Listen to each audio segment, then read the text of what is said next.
As San Diego kicks off Pride Week, culminating in one of the largest LGBTQ+ parades in the country, there's a renewed focus on the fight for equality in all spaces, including the military. That fight feels especially urgent right now as the Trump administration takes steps to remove transgender service members. One organization standing strong and supporting trans individuals from the military is SPARTA. Joining us now to talk about the group's mission, the road ahead, and what Pride means to those in uniform is Sam Rodriguez and Paulo Batista. Thank y'all so much for joining us. Thank you for having us. So for trans individuals serving in the military, you're now being told you're not welcome. What are trans service members doing in this climate right now?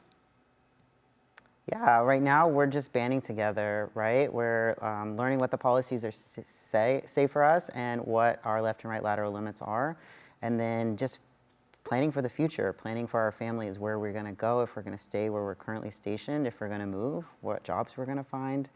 But really we're just finding community and banding together in these really hard times. And that's what SPARTA's about. Yes. Is your community. Yes. So what kind of services do you offer? So SPARTA's been a nonprofit since 2014. It was stood up for trans and non-binary service members. This was before the first ban was lifted in 2016 by the Obama administration.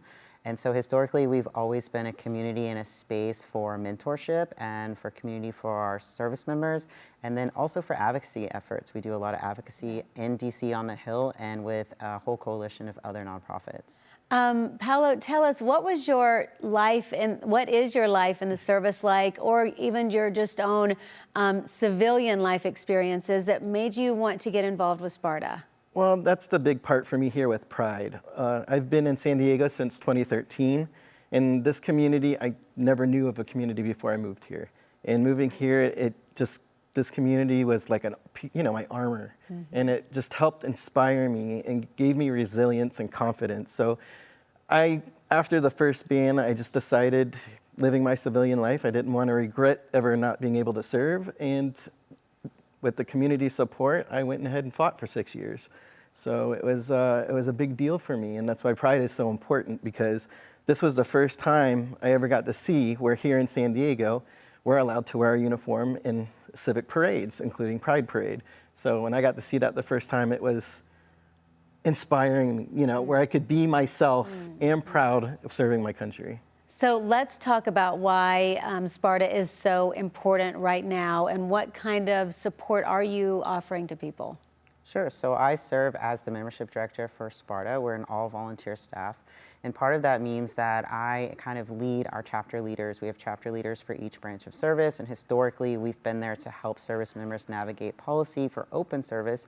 Now we're there helping service members navigate the voluntary and involuntary separation processes per each branch, and also helping make sure that they know where their local services and resources are available. So here in San Diego, I've been working with the center and with Cal Vets to make sure that we're capturing the service members here in the San Diego region, and then also just doing outreach with other nonprofits to make sure that every military hub knows that this is happening and how they can capture service members, and really just making sure that preservation of life is key. And by that, we're making sure that people's basic needs are met, because we're all losing our careers, our salaries, our medical coverage, and it can really put a lot of people in a hard space.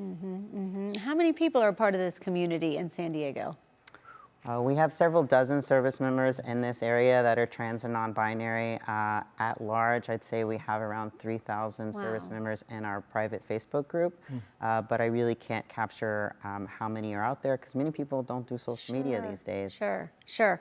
Okay, so what are y'all doing this weekend for Pride?